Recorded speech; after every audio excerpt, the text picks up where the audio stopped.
Hello class, welcome back बच्चों। लो प्यारे बच्चों, स्टार्ट कर रहे हैं नया लेक्चर। बाबू एक बार फटाफट से नोट्स निकाल लो। हमने दो पर्सनल बैरियर पढ़ लिए थे और दो बेटा पर्सनल बैरियर पेंडिंग है। आज फटाफट से कम्युनिकेशन वाला सारा टॉपिक खत्म करना है, जितना भी रहता है फटाफट से निकाल लो बेटा। कल एक नया टॉपिक स्टार्ट करने का मेरा मूड है। निकाल दिया आपने? बाबू पर्सनल बैरियर में हमने दो बैरियर पढ़ लिए थे, एक तो fear of challenge to authority और एक lack of confidence by the superior in his subordinate. अब मैं फटाफट से रिवाइज कर देता हूं ये क्या थे।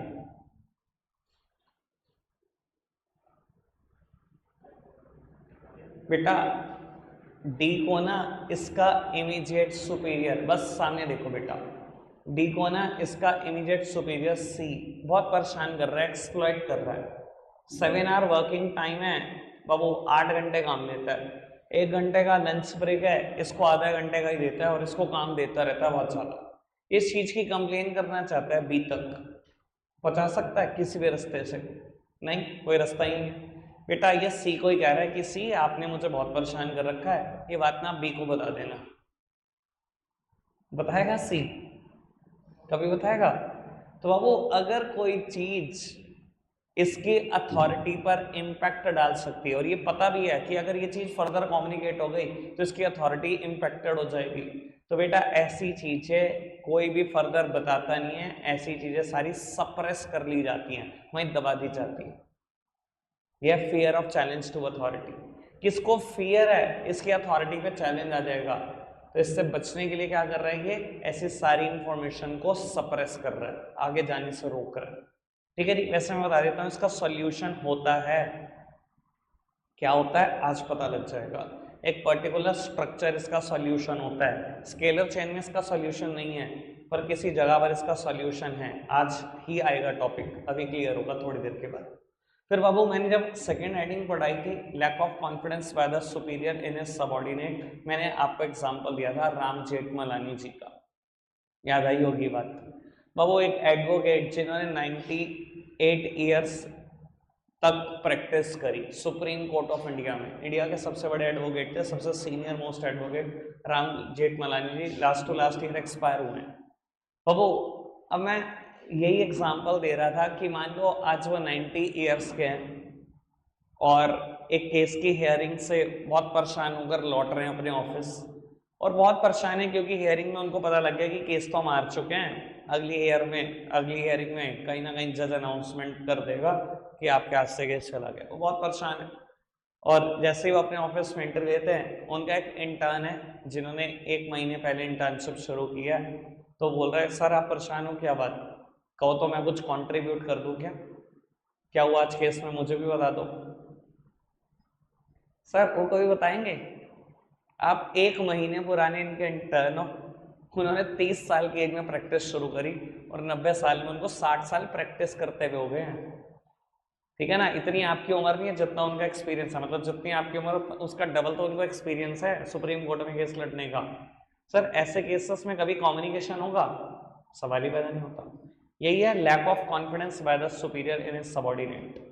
बेटा अगर सुपीरियर को सबऑर्डिनेट के एक्सपीरियंस, एजुकेशनल क्वालिफिकेशन, बैकग्राउंड पर ट्रस्ट नहीं है, तो बेटा वो कम्युनिकेट ही नहीं करेगा। या तो सामने वाले का एक्सपीरियंस ऐसा हो या सामने वाले की एजुकेशन ऐसी हो तो सुपीरियर कम्युनिकेट भी करना चाहेगा, लेकिन उसको पता है कि सबऑर्डिनेट का ना तो एक्सपीरियंस होता है ना एजुकेशन उतनी है, तो वो क्या कम्युनिकेट करे आपसे, क्या करेगा? चुप ही हो जाएगा, वैसे सिचुएशन में बात करेगा ही, बैरियर ही बैरियर है। सेम बात मैंने आपको एक और एग्जांपल से भी बताई थी और वो थोड़ा सा आउट ऑफ द ऑर्गेनाइजेशन है तो शायद हम उसको इतना सीरियस लेते हैं। बाबू एक रूम में डिस्कशन कर रहे हैं, आपके मदर और फादर किसी प्रॉब्लम में उलझे हुए हैं और आप एक उसी टाइम पर एट वंस एंट्री ले लेते हो उसी रूम में, आप देखते हो दोनों चुप हो जाते हैं खड़े, कुछ नहीं बताते, आप पूछते रहो क्या हुआ, क्या बात चल रही थी, बताएंगे नहीं या बात घुमा फिरा देंगे। उनको वो लगता है ना कि आपकी शायद अभी उतना एक्सपीरियंस नहीं हुआ कि आप उस प्रॉब्लम को सॉल्व कर पाओ, या आपकी उतनी कैपेबिलिटी नहीं है कि प्रॉब्लम आपके बस की बात है। ऐसा होता है, सबके साथ होता होगा।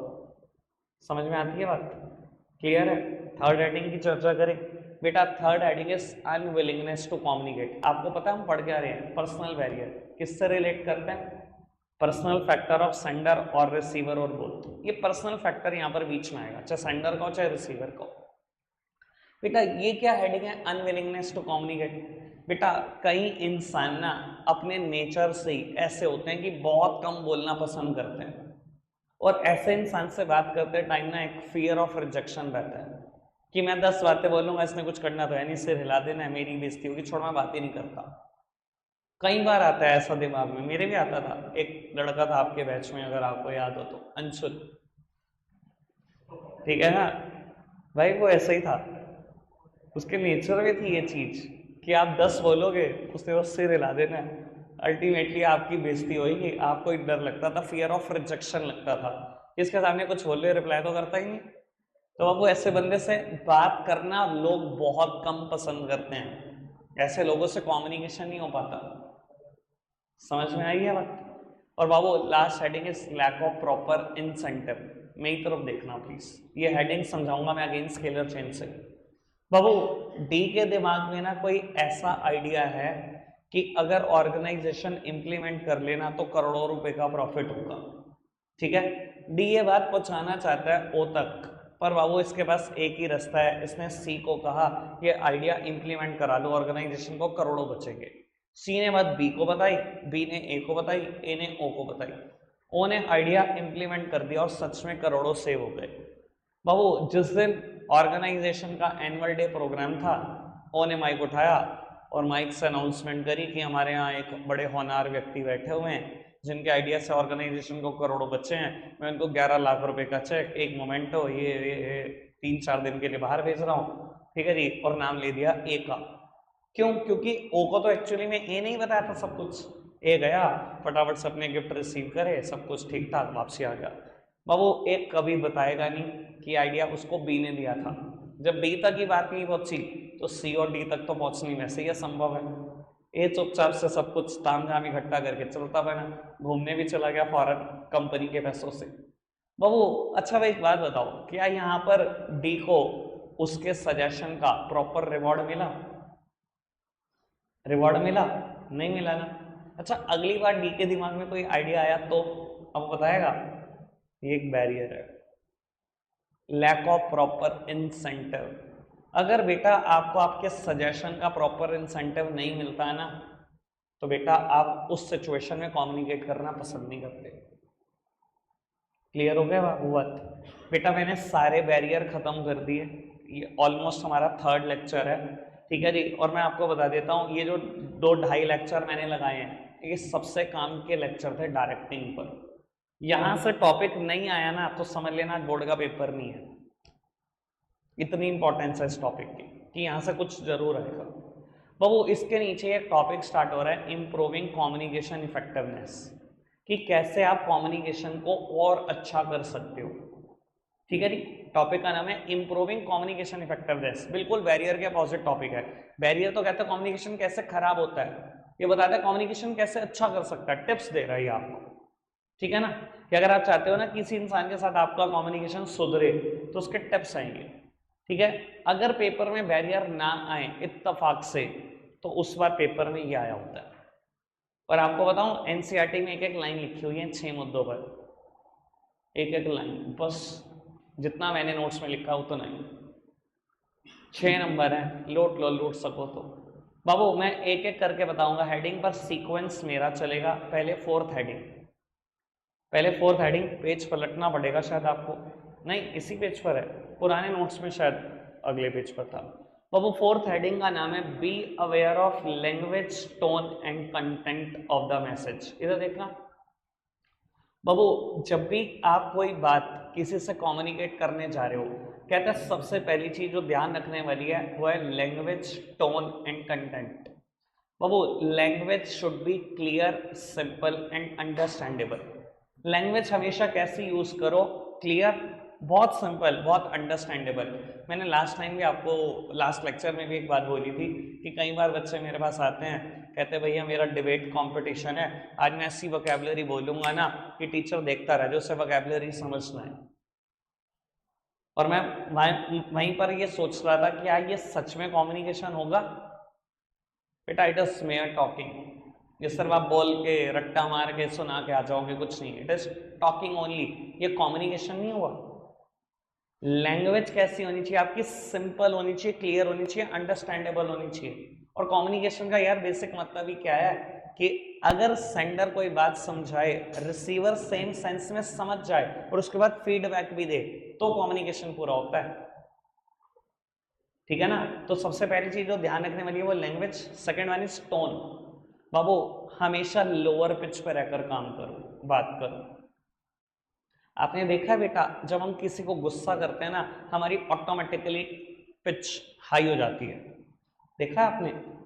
और जब एक मदर को देखो, जब अपने बच्चे को बुला रही होती है बड़े प्यार से, पिच कितनी लो होती है, कितनी low pitch.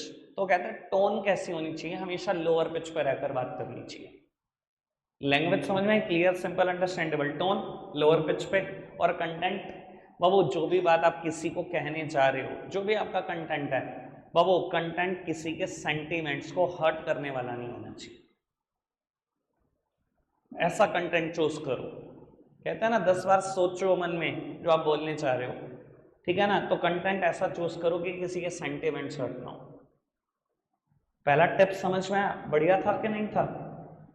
Language, tone, content तीनों के बारे में समझ में आई बात? बाबू पहली हेडिंग पढ़ना, क्या लिखी गई है?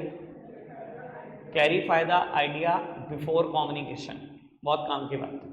बाबू सुपीरियर अगर आप सबऑर्डिनेट से कम्युनिकेट कर रहे हो, जिस भी विषय में कम्युनिकेट कर रहे हो, जिस भी सब्जेक्ट मैटर पे कम्युनिकेट कर रहे हो, it should be completely studied and analysed by you.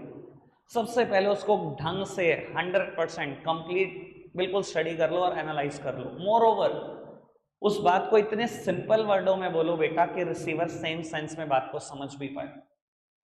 बाबू मैं आपको सच बता रहा हूं,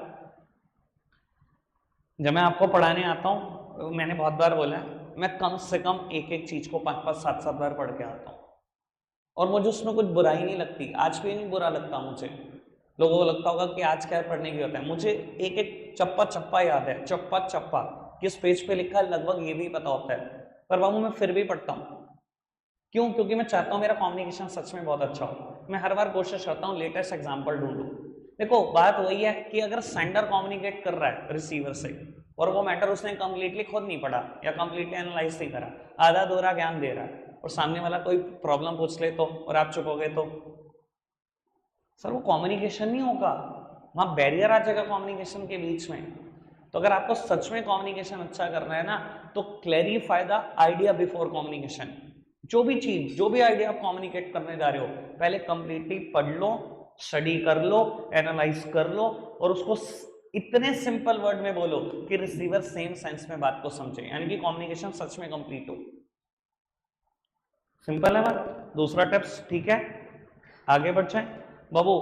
लास्ट हेडिंग पर आना, बी अ गुड लिसनर। ऐसे पेज पलटे रहोगे ना, तुम्हारा भी दिल लगा रहेगा, मेरा भी दिल लगा रहेगा, ठीक है ना बाबू? 6th हेडिंग है बी अ गुड लिसनर।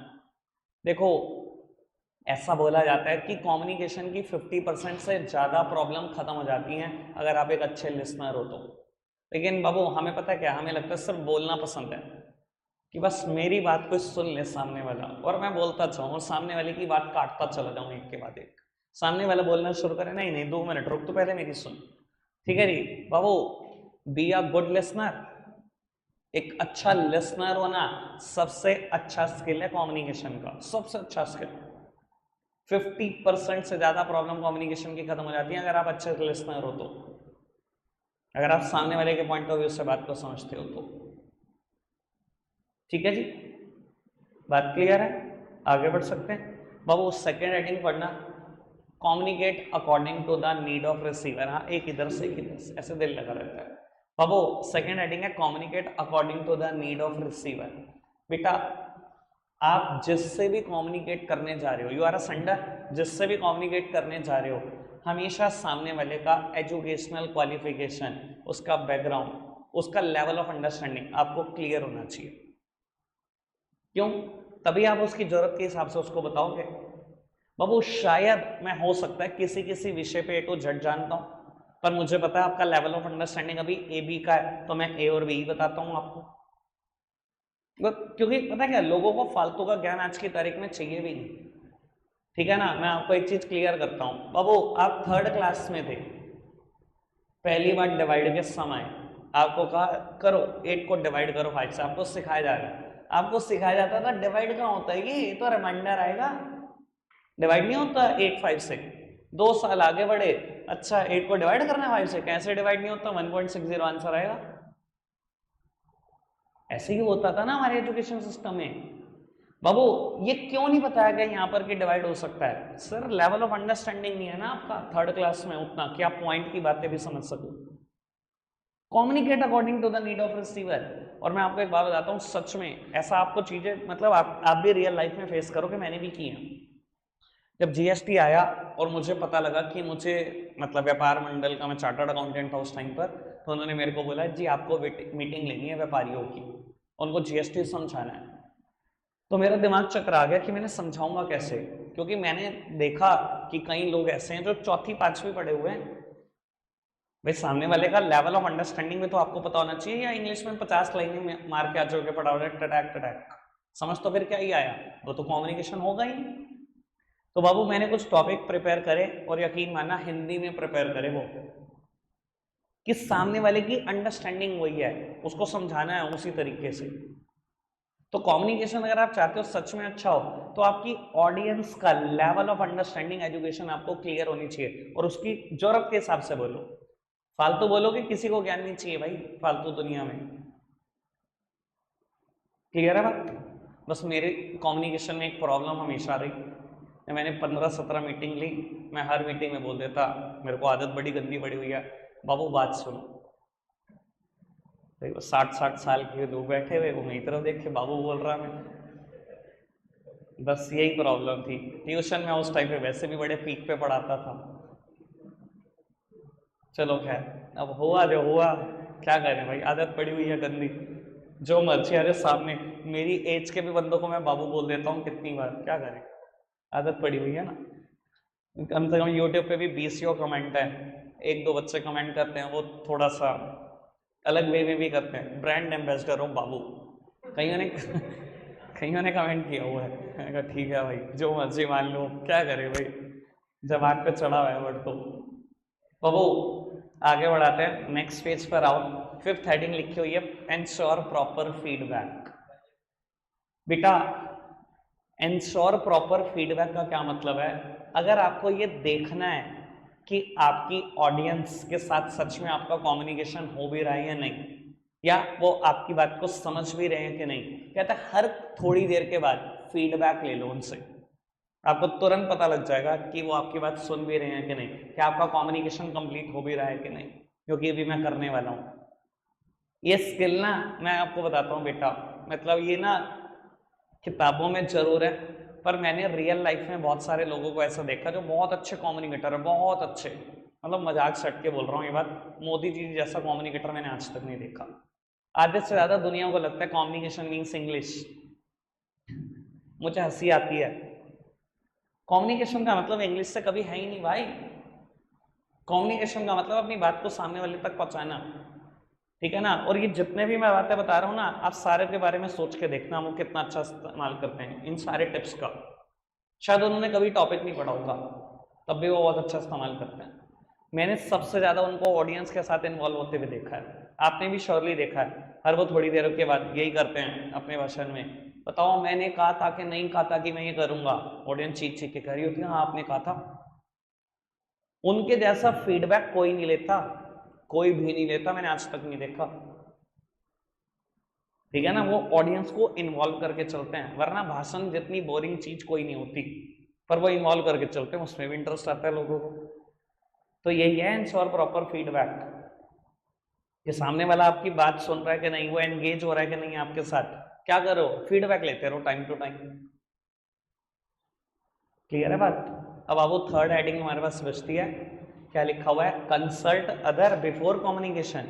बाबू यहाँ ये वाली पर्टिकुलर हेडिंग थोड़ी टेक्निकल है, आराम से समझ लेना इसका मतलब क्या है। पहले तो मैं यहाँ बता देता हूँ अदर का मतलब क्या है। ये अदर कौन है, जब ये आप पूरा कंटेंट पढ़ोगे ना तब आपको समझ में आएगा ये अदर कौन है। बाबू ये अदर का मतलब कुछ और नहीं, लीडर से।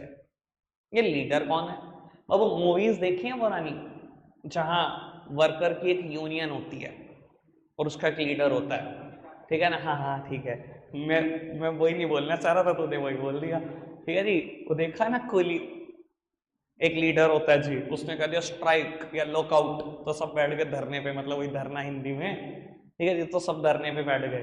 ठीक है जी, उसने कहा जी हड़ताल कैंसिल, तो सब दोबारा काम पे चले गए। देखिए मूवीज ऐसी, बाबू वही इंसान लीडर होता है ऑर्गेनाइजेशन में, ठीक है ना? बाबू कहता है कंसल्ट अदर बिफोर कम्युनिकेशन, मतलब कंसल्ट कर लो लीडर को बिफोर कम्युनिकेशन। क्या कंसल्ट करना है? कई बार क्या होता है बेटा, टॉप लेवल ना प्लान्स पॉलिसीज बनाता है फॉर द वर्कर्स। बेटा अगर आप सीधा प्लान पॉलिसीज जो वर्कर के लिए बना रहे हो और सीधा उनको कहोगे ना कल से ये है आपके लिए, कुछ रूल्स रेगुलेशन कुछ पॉलिसीज आपके लिए, आपको ही पता है वर्कर क्या करेंगे बाबू, वो रेसिस्ट करेंगे, वो कहेंगे हमसे पॉलिसी, हमारे लिए पॉलिसी बना ली, रूल बना दी, हमसे पूछा भी नहीं, वो रेसिस्ट ही करेंगे, वो धरने ही देंगे, वो स्ट्राइक ही करेंगे। कहता है अगर आपको सच में चीजें कम्युनिकेट करनी भी है ना वर्कर तक, तो आप एक काम करो, लीडर को बुला लो, पहले लीडर को बताओ कि हमने ऐसे करके कुछ पॉलिसीज कुछ रूल्स रेगुलेशन बनाए हैं, आपका कॉन्ट्रीब्यूशन चाहिए, उसको बिठाओ, उसको पढ़ाओ सारे रूल्स रेगुलेशन, उसका भी कंट्रीब्यूशन लो, दो चार उसके भी मर्जी है रूल्स बनाओ, ठीक है जी, दो चार वो अमेंडमेंट करने को यार वो चेंजेस भी करो। ऐसा करने का मतलब पता है क्या होगा? Ready acceptance for the worker. अब कल को जाके जब आप कम्युनिकेट करोगे ना, वर्कर रेसिस्ट नहीं करेंगे, रेडी एक्सेप्टेंस मिलेगी उनको। क्यों? क्योंकि लीडर ने साथ में बैठ के बनवाए हुए रूल्स। तो कहते हैं कम्युनिकेट करना भी है ना अगर रूल्स रेगुलेशन को, तो हमेशा पहले लीडर को इन्वॉल्व करना है आपको, इससे आपका कम्युनिकेशन वर्कर के साथ बहुत स्मूथ रहेगा, कभी लड़ाई नहीं होगी। अच्छा अगर अब वर्कर मना करेंगे तो लीडर अपने आप मनाएगा, आपको क्या टेंशन, क्योंकि उसने खुद बनवाया है बिठा के रूल्स रेगुलेशन। समझ आ रही है सिचुएशन क्या है? दिमाग से खेलना, ठीक है? अब ये हेडिंग पर्टिकुलर पढ़ लो, बाकी तो सब क्लियर ही रहेगा आपको। ये हेडिंग पढ़ो और उसके बाद ना वो जहां हमने कम्युनिकेशन प्रोसेस पूरा किया था, याद है वो 8 एलिमेंट पढ़े थे, सेंडर कौन, मैसेज कौन, एनकोडिंग, डिकोडिंग, वो ब्ला ब्ला ब्ला ब्ला सब कुछ, उसके नीचे ना एक टॉपिक स्टार्ट हो रहा होगा इंपॉर्टेंस ऑफ कम्युनिकेशन, उसके बाद एक टॉपिक स्टार्ट हो रहा होगा टाइप्स ऑफ कम्युनिकेशन। वहां जाओ फटाफट से, जल्दी से।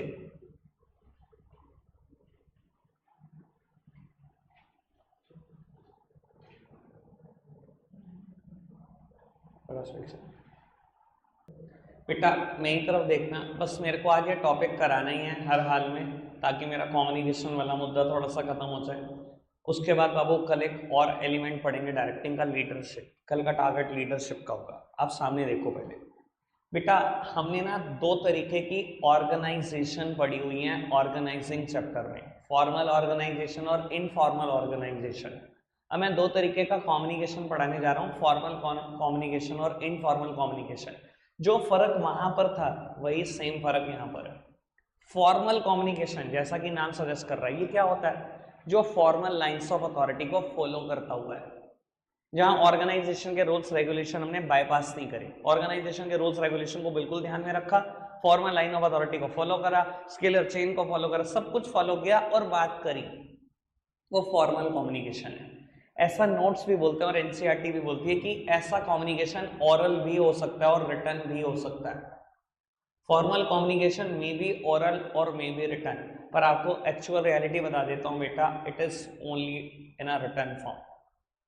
सर मैंने अभी थोड़ी दिन पहले जब कम्युनिकेशन शुरू करा तब भी ये बात बोली है, तब भी ये एग्जांपल दिया है कि आज मान लो आप कॉर्पोरेट में काम करते हो, सहारनपुर में आए हो आप, आपकी कंपनी गुड़गांव में है, ठीक है जी, आपने कॉल करी कि सर मुझे हाई टेम्परेचर है, मुझे 2 दिन की छुट्टी चाहिए। अपने बॉस को फोन करा, उसने फोन पे बोल भी दिया कि मैंने छुट्टी दे दी आपको, पर वो फिर भी आपको कहेगा आप एक मेल जरूर करना, मैं रिवर्ट कर दूंगा कि मैंने छुट्टी अलाउ कर दी। बेटा ऑर्गेनाइजेशन हर फॉर्मल कम्युनिकेशन का प्रूफ रखती है इन अ रिटर्न फॉर्म। समझ में आती है भाई? इनफॉर्मल कम्युनिकेशन क्या होता है? जैसे कि नाम समझ में आ रहा है बेटा, यहाँ पर ऑर्गेनाइजेशन के रूल्स रेगुलेशन फॉलो नहीं करे, यहाँ पर मैंने कोई फॉर्मल लाइंस ऑफ अथॉरिटी को फॉलो नहीं करा, ऐसा कम्युनिकेशन सिर्फ सोशल नीड को सेटिस्फाई करने के लिए हो रहा है, ऑर्गेनाइजेशन की मर्जी से नहीं हो रहा, चोरी छुपे हो रहा है, ठीक है ना जी?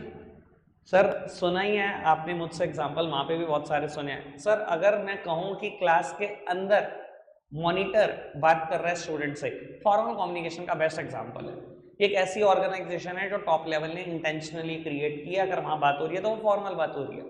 लेकिन लंच टाइम हो गया है और उस टाइम पर बात हो रही है तो वो इनफॉर्मल कम्युनिकेशन है। यहाँ कोई लाइन ऑफ अथॉरिटी फॉलो नहीं हो रही, कोई भी किसी से भी किसी भी डायरेक्शन में बात कर रहा है।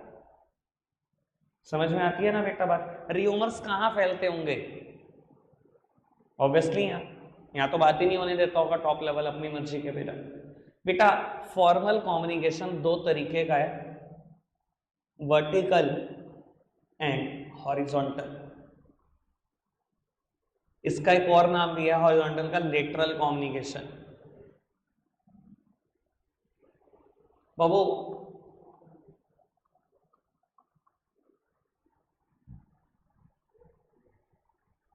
जैसा कि नाम सजेस्ट कर रहा है वर्टिकल कम्युनिकेशन, बेटा वर्टिकल कम्युनिकेशन हमेशा दो अलग अलग लेवल के बिटवीन होता है। दो अलग अलग लेवल के लोग जहां बात करें तो समझ आना वर्टिकल कम्युनिकेशन चल रहा है। वर्कर बात करे लोअर लेवल से, लोअर लेवल बात करे मिडिल लेवल से, मिडिल लेवल बात करे टॉप लेवल से, ये भी वर्टिकल है ये भी वर्टिकल है। अगर टॉप लेवल मिडिल लेवल से बात कर रहा है, मिडिल लेवल लोअर लेवल से, या लोअर लेवल वर्कर से, तो ये भी वर्टिकल है। ठीक है जी। हॉरिजॉन्टल क्या है? जहां बेटा कम्युनिकेशन एक ही लेवल के बीच है, बस दो अलग अलग पोजीशंस है। मिडिल लेवल का एक पर्सन मिडिल लेवल के दूसरे पर्सन से बात कर रहा है, परचेज मैनेजर सेल मैनेजर से बात कर रहा है, सेम लेवल है, हॉरिजॉन्टल कम्युनिकेशन। सीईओ एमडी से बात कर रहा है, सेम लेवल है। सुपरवाइजर इंस्पेक्टर से बात कर रहा है, बिल्कुल सेम लेवल है। ठीक है जी। वर्टिकल कम्युनिकेशन दो अलग अलग लेवल के बिटवीन होता है, horizontal communication same level different positions. कोई दिक्कत तो नहीं। वर्टिकल कम्युनिकेशन फर्दर दो तरीके का, जैसा दिखाई भी दे रहा है बेटा, अपवर्ड्स या डाउनवर्ड्स। दिखाई दे रहा है? अपवर्ड्स क्या कम्युनिकेट होता है? आप अपने से बड़े लेवल को क्या कम्युनिकेट करोगे? Opinion, suggestions, grievances, application for grant of leave, छुट्टी की एप्लीकेशन, ऐसी तो चीजें जाती हैं अपने सुपरवाइजर लेवल पे। डाउनवर्ड्स क्या कम्युनिकेट होता है?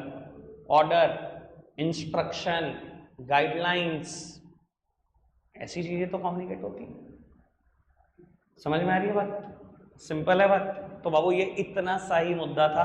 अभी ना इसके नेटवर्क है मेरे कोर्स में कि फॉर्मल ऑर्गेनाइजेशन कैसे कैसे हो सकती है, क्या क्या नेटवर्क फॉलो कर सकती है। Sir in a real life बहुत नेटवर्क है, 500 700 1000 9। आपके कोर्स में सिर्फ 5 हैं।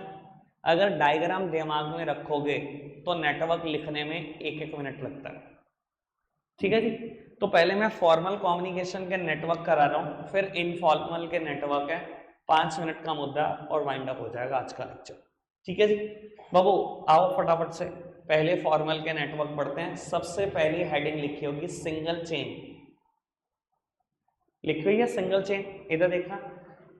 आप क्या करोगे बेटा, आपने डायग्राम मेरा देख लिया एक बार, नोट्स में भी यही है। ये जो डायग्राम मैंने नोट्स में है ये एनसीईआरटी से कॉपी की है। आप मेरी तरफ देखना, मैं थोड़ा सा इसमें चेंज कर दूं। आप क्या करोगे बेटा, यहां पर ए बनाओगे और लिखोगे यहां पर A is the superior, A is the superior. बेटा जैसा कि दिखाई दे रहा है नेटवर्क में, communication starts with the superior only and communication move through a chain, that's it. Communication start करने वाला कौन है? सिर्फ सुपीरियर। और कम्युनिकेशन कैसे चलेगा? इन अ चेन ओनली, चैन में ही चलेगा। जैसे कम्युनिकेशन लिखा हुआ है वैसे ही चलेगा, यानी कि एक लेवल के बाद दूसरा आएगा, दूसरे के बाद तीसरा आएगा, सबसे इकट्ठे बात नहीं होगी। सिंपल नेटवर्क है, एक लाइन का मैटर है।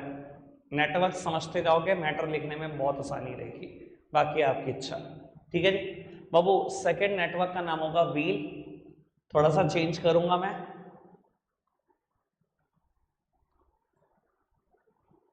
A is the superior. Here superior is acting as the hub of the wheel. पहिया देखा है, पहिए के बीच में हब होता है, बिल्कुल वही है superior. Superior is acting as the hub of the wheel, communication move only through him. बेटा कम्युनिकेशन मूव करेगा सिर्फ इसके थ्रू। सबऑर्डिनेट आपस में लिंक्ड नहीं है कि आपस में बात कर पाए, कोई भी बात करनी है सबऑर्डिनेट ने आपस में भी तो होगी इसके थ्रू। कभी र्यूमर फैल नहीं सकते। दिखाई दे रहा है कैसे इंटेंशनली नेटवर्क डिजाइन होते हैं। अभी तक कोई दिक्कत तो नहीं, दो बातें समझ में आई। बाबू थर्ड नेटवर्क का नाम है सर्कुलर। ऑल्दो इनका सर्कुलर थोड़ा सर्कल अजीब है इनका, क्या करें, स्टार ज्यादा लगता है सर्कल कम। बाबू अब यहाँ ए कहीं पर भी बना देना, कोई रास्ता ही नहीं है आपके पास, कोई किसी को ए बना दो, मुझे कोई फर्क नहीं पड़ता। बेटा ए इज द सुपीरियर। बेटा ऐसे नेटवर्क में एक इंसान अपने दो एडजॉइनिंग पर्सन से बात कर सकता है, जैसा कि दिखाई दे रहा है नेटवर्क में। अगर इसको बात करनी है तो इससे भी बात कर सकता है, इससे भी, इसको बात करनी है इससे भी बात कर सकता है, इससे भी। एक इंसान एक ही टाइम पर अपने दो एडजॉइनिंग पर्सन से बात कर सकता है, यह सर्कुलर। सिंगल चेन बहुत सिंपल था, व्हील उससे भी सिंपल था, सर्कुलर और भी सिंपल है, ठीक है। फिर है फ्री फ्लो। फ्री फ्लो को बनाने का तरीका क्या है, वही बचपन में जो हम स्टार बनाते थे, सर्कुलर बना लिया, बन गया फ्री फ्लो। बाबू कई बच्चे मुझसे क्वेश्चन करते हैं कि फ्री फ्लो मतलब कोई भी किसी भी डायरेक्शन में बात कर रहे हैं, तो कहते हैं कि फॉर्मल में तो नेटवर्क होना ही नहीं चाहिए, तो इनफॉर्मल में होना चाहिए। भाई वही होती है कोई भी किसी भी डायरेक्शन में बात। तो बेटा मैं उसको बताता हूँ कि फ्री फ्लो एक ऐसा नेटवर्क है जो इमरजेंसी के टाइम पर इस्तेमाल होता है। आप इमरजेंसी के टाइम पर ये इस्तेमाल नहीं कर सकते। इमरजेंसी ऑर्गेनाइजेशन में आग लगी है, आप क्या नहीं लगता, single chain communication move in a chain only, सब भस्म हो जाओ किसी आग में, ठीक है ना। वहां फ्री फ्लो की जरूरत है कि कोई भी किसी भी डायरेक्शन में बात करे, बस इवैक्यूएट करो सिचुएशन से, इवैक्यूएशन जरूरी है वहां पर। समझ में आया बेटा फ्री फ्लो नेटवर्क। और बाबू फिर है inverted we. Inverted we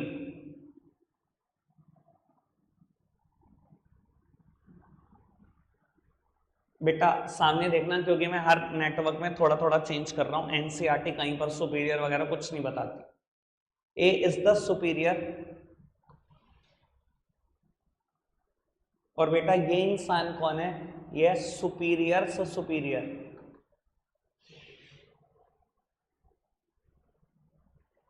superior का भी सुपीरियर। सर ये सॉल्यूशन है fear of challenge to authority का, मैंने कहा था ना सॉल्यूशन आएगा। डी को परेशान कर रहा है सी, ये बात वो बी तक पहुंचाना चाहता है, पहुंचा सकता है स्केलर चेन में नहीं, इस नेटवर्क में पहुंचा सकता है। बेटा subordinate is connected with the superior, but subordinates are always also connected with the superior से सुपीरियर। खाली सबऑर्डिनेट या सुपीरियर के भी सुपीरियर के साथ कनेक्टेड है। अब बाबू ये इन केस आपको एक्सप्लॉइट करता है तो आपके पास ऑप्शन है, आप किसके सुपीरियर के पास भी पहुंच सकते हो।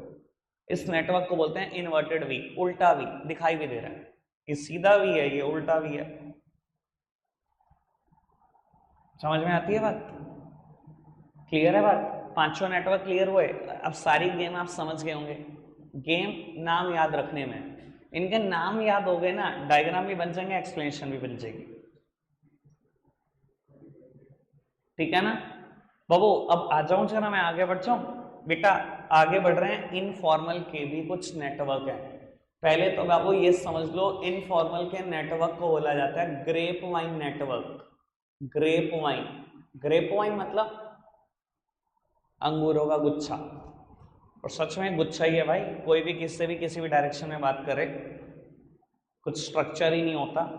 बाबू इसके भी एक नेटवर्क डिसाइडेड है, 4 नेटवर्क आपके कोर्स में, चारों की बात कर देते हैं फटाफट से। सबसे पहले है single strand, it is just like a single chain, कोई फर्क ही नहीं पड़ता, जैसे सिंगल चेन था वैसे सिंगल स्ट्रैंड है। बाबू बस एक चेंज के साथ लिखना, मेरे बच्चों साबित करके आना, ठीक है ना, साबित करना जरूरी है, ठीक है ना, टैग लेके घूमना जरूरी नहीं है, साबित करके आना जरूरी है। अब यहाँ पर ना आधे से ज्यादा किताबें इंक्लूडिंग एनसीईआरटी लिखती है ए इज द सुपीरियर। भाई क्या बात कर रहे हो, इनफॉर्मल ऑर्गेनाइजेशन, इनफॉर्मल कम्युनिकेशन में कोई सुपीरियर सबऑर्डिनेट होता है, तो सुपीरियर है इनफॉर्मल में। अरे तो वही बात हो गई, अभी लंच ब्रेक हुआ है, आप 12th क्लास में हो, आपके कुछ दोस्त 11th में भी है, कुछ 10th में भी, और सब बैठे हुए बात कर रहे हैं, वहां कुछ सुपीरियर सबऑर्डिनेट रिलेशनशिप होती है? क्या बात कर रहे हो भाई, वहां तो सब बराबर है। हाँ ये जरूर है कि एक इंसान से सबसे ज्यादा लोग इन्फ्लुएंस होते हैं तो आप उसको लीडर बोल सकते हो, और बाकी सब फॉलोअर्स हो सकते हैं। वहां सुपीरियर सबऑर्डिनेट रिलेशनशिप नहीं होती, वहां लीडर फॉलोअर रिलेशनशिप होती है। तो आप यहां पर लिखोगे ए इज द लीडर। समझ में आई बात? इनफॉर्मल में अगर आपने गलती से भी लिख दिया कि ए इज द सुपीरियर, सर मुझे नहीं लगता किसी टीचर को नंबर देने चाहिए या देगा भी, ठीक है ना। इनफॉर्मल में कोई सुपीरियर सबऑर्डिनेट रिलेशनशिप होती ही नहीं, लीडर फॉलोअर होती है। बाबू अब दिखाई दे रहा है, बिल्कुल वैसा ही मैटर लिखना है। Communication starts with the leader only and move in a chain, that's it, ठीक है। आगे बढ़े बाबू। उसके बाद नेटवर्क का नाम है गॉसिप। व्हील की तरह दिखाई जरूर देगा पर मैटर लिखने का तरीका अलग है। क्या लिखोगे? ए इज द लीडर, ठीक है। व्हील वैसे बता देता हूं, ऐसे था, थोड़ा सा तो अलग है गॉसिप। बाबू ए लीडर है, बाकी सभी फॉलोअर है। अब मैं मैटर कैसे लिखना है ये बता देता हूं। आप इसमें क्या लिखोगे? लीडर अपने सारे फॉलोअर के साथ कम्युनिकेट करता है on non selective basis. Non selective basis मतलब किसी एक पर्टिकुलर फॉलोअर को सेलेक्ट करके उससे बात नहीं कर रहा, अपने सारे के सारे से बात कर रहा है, सारे फॉलोअर से बात कर रहा है एक साथ। समझ में आ रही है बात? लीडर अपने सारे फॉलोअर के साथ बात कर रहा है और नॉन सेलेक्टिव बेसिस, ठीक है। अभी आपको समझ में आ जाएगा मैं ऐसी लैंग्वेज क्यों बोल रहा हूं, क्योंकि अगले दोनों में ऐसी लैंग्वेज और दिखाई देगी। बाबू फिर एक नेटवर्क है प्रोबेबिलिटी, और फोर्थ नंबर पे है क्लस्टर। ये दोनों नेटवर्क ऐसे हैं, मैं लूंगा प्रॉब्लम सिर्फ 5 मिनट रुक जाओ। बाबू ये दोनों नेटवर्क ऐसे हैं प्रोबेबिलिटी और क्लस्टर, जो अपने डायग्राम से कभी समझ नहीं आते। देखो डायग्राम इनके, कुछ समझ नहीं आएगा जब मैं एक्सप्लेनेशन दूंगा, ठीक है जी। तो मैं डायग्राम बना ही नहीं रहा हूँ, मैं सिर्फ एक्सप्लेनेशन दे रहा हूँ, समझ लो आराम से। पहले बाबू मैं क्लस्टर की बात करूंगा, फिर प्रोबेबिलिटी का। बेटा ये क्लस्टर क्या चीज है, इधर देखना। सर यहां पर गॉसिप में लीडर अपने सारे फॉलोअर से बात कर रहा है और नॉन सेलेक्टिव बेसिस। क्लस्टर में ना लीडर अपने उसी फॉलोअर से बात करता है जिसके ऊपर उसको सबसे ज्यादा ट्रस्ट होता है, यानी कि ऑन सेलेक्टिव बेसिस कम्युनिकेशन चल रहा है। लीडर के फॉलोअर तो 20 हैं, होता है ना, कईयों के नेचर में बड़ा अट्रैक्टिव नेचर है, ठीक है ना, सब हर कोई उसका दोस्त बनना चाहता है, ठीक है ना, बड़े दोस्त हैं, ऐसे आदमी बहुत होते हैं, ठीक है ना जी, 20-20 25-25 दोस्त हैं, ठीक है ना। लेकिन सारी बात सबसे नहीं करता वो, एक काम की बात जो उसके सीक्रेट है किसी एक ही फॉलोअर को पता होते हैं जिसके ऊपर वो ट्रस्ट करता है हद से ज्यादा। पर आपको एक बात बता देता हूँ दुनिया की, ये बात इवन एनसीईआरटी भी लिखती है, मैंने भी नोट्स में लिखी हुई है। बाबू उसने तो जिसको ट्रस्ट करके बात बताई, बहुत कम दुनिया में लोग हैं वो बात पचा पाते हैं, और कहीं फर्दर भी कम्युनिकेट कर देते हैं, ठीक है ना। मान लो बाबू सानी ने कोई बात ट्रस्ट करके बड़ी भटनागर को बता दी। अब जैसे भटनागर के लिए सानी है, मतलब सानी के लिए भटनागर है, वैसे भटनागर के लिए पावा भी तो हो सकता है। ऐसा हो सकता है ना भाई, मेरे लिए कोई इंसान बड़ा ट्रस्टवर्दी है, मैंने उसे बता दी, उसके लिए कोई इंसान बड़ा ट्रस्टवर्दी है, उसने उसको बता दी, उसके लिए कोई और है। अगले दिन बात करें नुमैश के, हमको पता, बस आपको नहीं पता कि पता है कि हमको। समझ में आई बात? ऐसा नेटवर्क है क्लस्टर। इवन इसका मैटर पढ़ लो आप, बिल्कुल क्लियरली लिखा है कि बहुत कम लोग हैं जो बातें रिटेन कर पाते हैं, वरना फर्दर गा दी जाती है, ठीक है जी। अब आपको मैं प्रोबेबिलिटी के बारे में बता दूं, फिर मैं एक ऐसा एग्जांपल दूंगा जिसमें तीनों बातें आपको क्लियर होंगी। प्रोबेबिलिटी क्या होता है बेटा? प्रोबेबिलिटी एक ऐसा नेटवर्क है जिसमें एट रैंडम लीडर अपने किसी एक फॉलोअर से बात कर लेता है, at random. Babu probability word अगर आपने मैथ्स में पढ़ा है तो बाबू एक टर्म आती थी, हम पढ़ते थे, equal chance of being selection. तो अभी भी बता रहा हूँ बेटा, यहाँ पे भी प्रोबेबिलिटी का मतलब यही है, सारे के सारे फॉलोअर्स के equal chance of being selection at random जिससे बात कर लेगा वो प्रोबेबिलिटी नेटवर्क क्रिएट हो जाएगा। समझाने के लिए बात करता हूँ।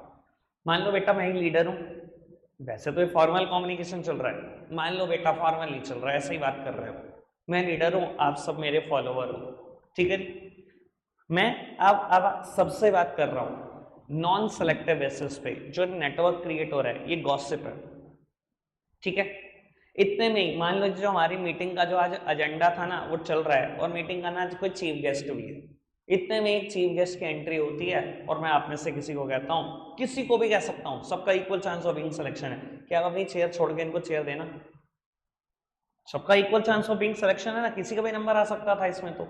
अब वो जिससे भी मैंने बात करी वो नेटवर्क क्रिएट हुआ, probability, equal chance of being selection, at random किसी से कम्युनिकेट करना, ठीक है जी। और जब सेलेक्टिव बेसिस पे बात करूंगा तो वो नेटवर्क है cluster, non selective gossip, selective cluster, at random probability, ठीक है जी। बाबू एक आखिरी बात, मैंने कम्युनिकेशन की डेफिनेशन नहीं बताई, पूरा कम्युनिकेशन एलिमेंट खत्म कर दिया, पता नहीं क्या है मेरे साथ होता ही ऐसे है भाई, ठीक है ना। आपको अगर याद हो सेंडर मैसेज भेजता था, इधर देखो आपको याद हो गया element sender, then message, then encoding, media, receiver, यहां पर था डिकोडिंग, फीडबैक, नॉइस, ऐसे करके हमने बाबू पूरे पढ़े थे। बाबू कम्युनिकेशन क्या है? कहते हैं communication is the transfer of information from the sender to the receiver with the information being understood by the receiver. यार कम्युनिकेशन का मतलब ये नहीं है कि आप 10 वर्ड बोलकर आ गए, ये कम्युनिकेशन नहीं होता। Communication is the transfer of information from the sender to the receiver. Communication क्या है? इंफॉर्मेशन यहां से यहां पहुंचे, खाली इतना नहीं है, with the information being understood by the receiver, receiver उस बात को सेम सेंस में समझे भी तो तब जाकर कम्युनिकेशन पूरा होगा, ठीक है ना। ये और ये बात तो मैं पहले दिन से बोल रहा हूँ बेटा, मैंने पहले दिन से कम्युनिकेशन की डेफिनेशन अच्छे से क्लियर की आपको। ऑल ओके, क्लियर है बात? हाँ जी सर, आप कुछ प्रॉब्लम कह रहे थे हैं? अच्छा ठीक है, रखते हैं आज के लिए इतना ही है प्यारे बच्चों, बाय।